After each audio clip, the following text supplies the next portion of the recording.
পবিত্র রমজান মোবারক সকলকে।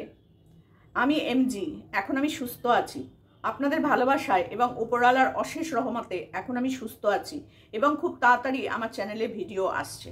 এটা আমাদের এমজির 23 ঘন্টা আগের একটা পোস্ট, কমিউনিটি পোস্ট। তার মানে বুঝতে পারছো আমাদের এমজি এখন সুস্থ এবং সে বাড়ি চলে এসেছে। তারপরে সে লিখেছে, পবিত্র রমজান মোবারক এবং দোল পূর্ণিমার অগ্রিম শুভেচ্ছা সকলকে। আমার জন্য আপনারা যা করেছেন আমি আন্তরিকভাবে কৃতজ্ঞ এবং আপনাদের ঋণ আমি কোনোদিন শোধ করতে পারবো না। আমার চ্যানেলে এ বিষয়ে ভিডিও আসবে এবং লাইভ আসব। আমি আপনাদের সকল প্রশ্নের উত্তর দিতে আসব। ভাবো, এই যে আমাদের এমজিকে নিয়ে কিছু কথা না বললে এরপরে কি আর চুপ থাকা যায়? তোমরাই বলো তো, এরপরে কি আর চুপ থাকা যায়? আমাদের এমজির জন্য আমরা কত মানত, কত কিছু করেছে কত লোক, সেটা তো আমরা চোখের ওপর দেখতেই পেয়েছি, তাই না? এমজি সুস্থ হয়েছে, বাড়ি ফিরেছে এবং এমজি এই কমিউনিটি পোস্টটাও দিয়েছে। আর পোস্টটা দিয়েছে কিন্তু গতকাল। তো আমি গতকালই ভিডিওটা করিনি, আমি আজকেই ভিডিওটা করছি, কারণ আমি একটু ব্যস্ত থাকি, তো সবসময় সব কিছু আমার করে ওঠা হয় না। তো সেখানে দাঁড়িয়ে এমজিকে বলবো, অনেক অনেক সুস্থ থেকো। তোমার জন্য দিন রাত্রির এক করে দিয়েছে যারা, তাদের কথা কোনোদিন ভুলো না। এরপর বলবো, তুমি যেটা বলেছো যে তোমরা যারা আমার পাশে, দাঁড়াও এক সেকেন্ডটা বের করে নিই, বন্ধ হয়ে যায় তো তখনই রাগটা ধরে একটা কথা বলতে বলতে যখন এটা হয়। আচ্ছা, এটা লিখেছো যে সকলকে আমার জন্য আপনারা যা করেছেন আমি আন্তরিকভাবে কৃতজ্ঞ এবং আপনাদের ঋণ আমি কোনোদিন শোধ করতে পারবো না, কোনোদিন শোধ করতে হবেও না। কারণ আমরা কেউ মানে ফেরত পাওয়ার আশায় তোমার পাশে দাঁড়ায়নি এমজি। আমরা প্রত্যেকে, শুধু আমরা কেন, আমরা তো ক্ষুদ্র, রোহন, তামিম, তুষার, এরা যেটা করেছে এদের মানে ঋণ কোনো দিনও শোধ করার মতন নয়, তাই নয় কি? কোনো দিনও শোধ করার মতন নয়। বিশেষ করে রোহন দিন রাত্রির এক করে, ছোট্ট ছোট্ট বাচ্চাটা আমাদের সোনা মাম্মামকে ছেড়ে রোজা রাখা অবস্থায় না খেয়ে না দিয়ে তোমার পাশে দাঁড়িয়েছে। কেন বলো তো? ফেরত পাওয়ার আশায় নয়, তোমার ঋণ ফেরত দেবে তুমি সেই আশায় নয়, বা লাখ লাখ টাকা রোজগার করবে সেই আশাতেও নয়। ও রোহন বলেছিল যে যদি কোনো মানুষও একটা টাকাও না দেয়, আমরা আমাদের তরফ থেকে টাকা দিয়ে তোমাকে মানে এমজিকে বাঁচিয়ে নিয়ে আসবো। এমজির চিকিৎসার আমরা সমস্ত খরচ বহন করব। এই ঋণ কোনোদিন শোধ করা যায় না এমজি, আর আমরা কেউ চাই না তুমি এই ঋণ শোধ করো, আমরা কেউ না। তোমরা যে মহৎ কাজগুলো করো সেই কাজগুলোর পাশে আমরা অতি নগণ্য মানুষ, অতি নগণ্য। তোমরা হচ্ছে এক একজন ভগবানের দূত। আর সেখান থেকে দাঁড়িয়ে তুমি যদি বলো যে আমরা যারা তোমার পাশে দাঁড়িয়েছি, রোহন বলো আর তামিম বলো, মানে যারা যারা তোমার পাশে দাঁড়িয়েছে অগণিত মানুষ, তাদেরকে তুমি তোমার ঋণ পরিশোধ করে দেবে, এটা কিন্তু আমরা কেউ নেব না। এটা কিন্তু তোমাকে আমরা পরিষ্কার জানিয়ে দিচ্ছি। তোমার ঋণ শোধ করার জন্য তোমার পাশে কেউ এসে দাঁড়ায়নি। তুমি সুস্থ হও, তুমি নিজেকে আরো একটু শক্ত করো, তারপরে তুমি তোমার লাইভ করো, তারপর তুমি তোমার মনের কথা জানাতে ফোন খুলে, ক্যামেরা খুলে আমাদের সামনে এসো। এটাই আমরা চাই। তোমার সুস্থতা আমরা সবসময়ের জন্য আগে কামনা করব। তোমার লাইভ বা তোমার কথা শোনার জন্য আমরা যেমন অপেক্ষা করে আছি, সেরকম তোমার সুস্থতাটা আগে কামনা করি, যেটার জন্য তুমি উঠে দাঁড়িয়ে এই কাজগুলো করতে পারবে। এখন তোমার শরীর কিন্তু পুরোপুরি সুস্থ হয়নি, এই তো সবে এত বড় একটা অপারেশন থেকে উঠেছো, ভেতরটা পুরো কাঁচা তোমার এখনো। ওপর থেকে হয়তো তুমি মনে করছো ফিট, কিন্তু তুমি ভেতর থেকে ফিট হওনি। কারণ আমাদেরও অনেক অপারেশন হয়েছে, আমরাও জানি যে ভেতরটা কত দিন সময় লাগে সুস্থ হতে। তো সেখানে দাঁড়িয়ে একটু খাওয়া দাওয়া করো, একটু ওষুধ ঠিক করে খাও, একটু রেস্ট নাও, তারপরে এসে তুমি তোমার মনের কথা তোমার লাইভে তুমি তোমার যা বলার বক্তব্য আছে সেগুলো তুমি পেশ করো। তো এটাই ছিল তোমাকে নিয়ে, এমজিকে নিয়ে কিছু কথা বলার। কারণ এমজির পোস্টটা দেখার পর সত্যি বলছি মনটা ভীষণ ভালো হয়ে গেছে যে এমজি এখন নিজে সুস্থ এবং লাইভে আসবো, সব প্রশ্নের উত্তর দিতে আসবো। এইটা যে জানিয়েছে না, এটা জানানোর পর সত্যি বলছি ভীষণ ভীষণ ভালো লেগেছে। আর কি বলবো, এমজিকে নিয়ে আর বলার কিছু নেই, কারণ এমজি আলাদা একটা মানুষ, আলাদা মানে মনের মানুষ। এমজি রোহন এরা সত্যি করে বলেছি না, এরা ভগবানের দূত। এদের কাছ থেকে মানে কোনো মানুষ যে উপকারটা পায়, এরা কিন্তু ভাবে না যে এর থেকে আমি কিছু আবার পাবো ফেরত, না, এটা তারা ভাবে না। এটা তারা ভিডিওর মাধ্যমে যখন দেখায়, হ্যাঁ ওখান থেকে একটা আর্নিং তাদের আসে, অবশ্যই আসে। সেই আর্নিংটাও তারা আবার অন্য মানুষের পেছনে ব্যয় করে দেয়, ভাবো তো একবার। আচ্ছা, এখানে প্রত্যেকেই কমেন্ট বক্সে প্রত্যেকেই বলেছে যে শুনে ভালো লাগলো, আপনি আরও সুস্থ হয়ে যান, এরকম করে করে প্রত্যেকে কমেন্টটা করেছে। খুব ভালো লেগেছে, তুমি ফিরে এসেছো। ভগবানের কাছে অনেক অনেক প্রার্থনা করি তুমি সুস্থ হয়ে যাও। তো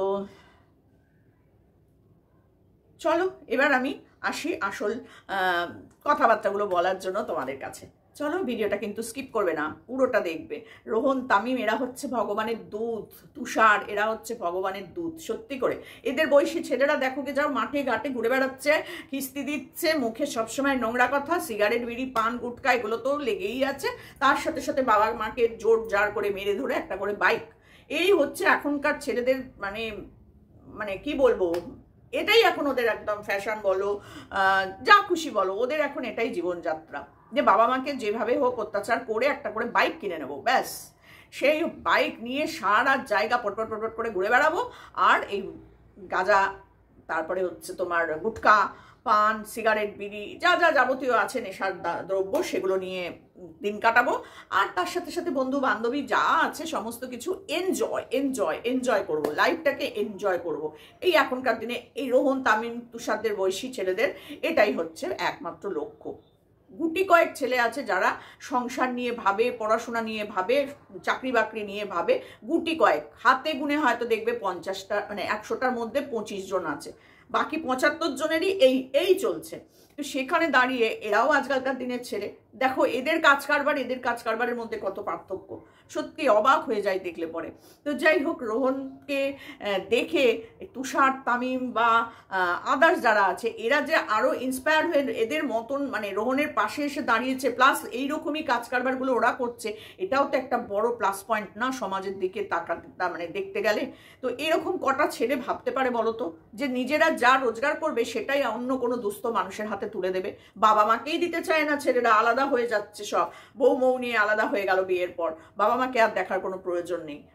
মানে মানে সম্পত্তির জন্য বাবাকে খুন করে ফেলছে, মাকে খুন করে ফেলছে, কত কিছু করছে বলো তো। আর এরা দেখো, এদের বাবা মার বাবাদেরও কিন্তু প্রচুর জিনিস মানে জায়গা জমি সবকিছু আছে, তো তারপরেও এরা কিন্তু রোজগার করে লোকের পাশে দাঁড়াচ্ছে। বাবার টাকা থেকে কতদিন লোকের সাহায্য করবে, যতই বাবার থাক না কেন, বসে খেলে তো রাজার ধনও ফুরিয়ে যাবে, তাই না?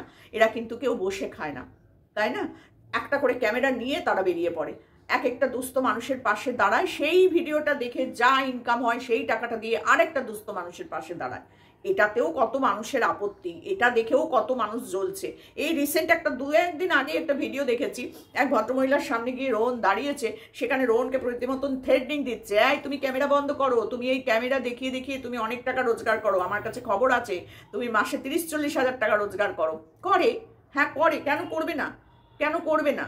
বলছে সেই টাকা তুমি নিজের এ করো ওই করো, মানে অনেক কিছু সে রোহনকে বলেই যাচ্ছে। তা রোহন তখন বলেছে যে আপনি যে কথাগুলো বললেন না, সেটা আমার শুনে খুব খারাপ লাগলো। আমি আপনাদের মতো মানুষের পাশে এসে দাঁড়াই, সেখানে আপনাদের সাহায্য করার জন্য এগিয়ে এসেছি, আর আপনি এভাবে বলছেন আমাকে। হ্যাঁ, আমি ক্যামেরা চালিয়ে করতেই হবে আমাকে, নাহলে আমি রোজগারটা করবো কি করে? আজকে যদি রোহন ক্যামেরা না চালিয়ে গিয়ে একটা মানুষকে 10 কেজি চাল দিয়ে আসে, আমরা জানতে পারতাম? কখনো জানতে পারতাম না। আজকে এমজি অসুস্থ, এই খবরটা যদি রোহনের মাধ্যমে আমরা না জানতে পারতাম, এত মানুষের কাছে মানে এত মানুষের সাহায্য কি এমজি পেতো না। কিন্তু রোহনের মাধ্যম দিয়ে কিন্তু এত মানুষ কিন্তু এমজির পাশে চলে এসেছে সাহায্য করতে, তাই না? তাহলে আজকে রোহনকে এত মানুষ ভালোবাসে কেন? তামিম,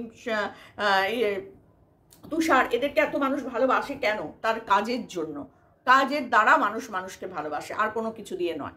তো সেখানে দাঁড়িয়ে তুষারের কাজ, রোহনের কাজ, তামিমের কাজ, এমজির কাজ, এই কাজগুলো যদি ভালো মানুষরা মানে সমস্ত মানুষ দেখে এবং তাদের বাড়ির ছেলেদেরকে যদি এরকম সোশ্যাল ওয়ার্কের মধ্যে পাঠায়, তাহলে আমার মনে হয় সমাজে অনেক কিছু ভালো কিছু হবে। তো সেসব তো হবার নয়, জানোই তোমরা ভালো করে। তো যাই হোক, এটুকুনি বলার ছিল যে রোহন, তামিম, তুষার এদের সাথে অন্য কারোর কোনো তুলনাই হয় না।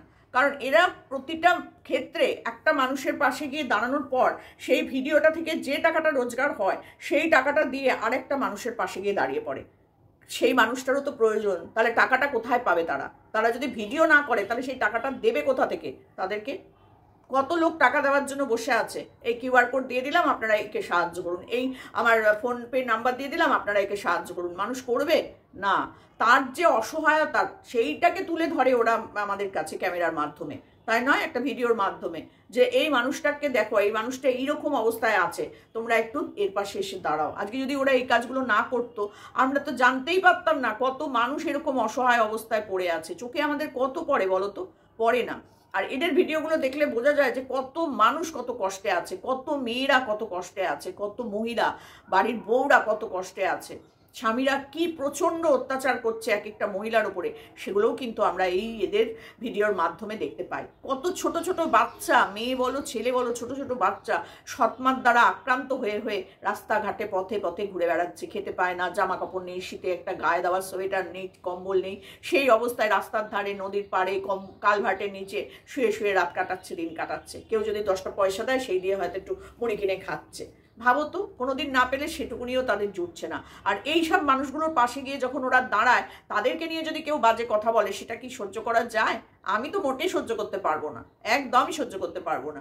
তো সেই জন্য ওদের নিয়ে কেউ নোংরা কথা প্লিজ তোমরা বলো না, খুব খারাপ হবে। ভগবান আছে না ওপরে, সবসময়ের জন্য জানবে, ভগবান কিন্তু সব কিছু দেখে, আমরা কেউ কিচ্ছু করার নয়, সব ভগবানের দ্বারাই চলে।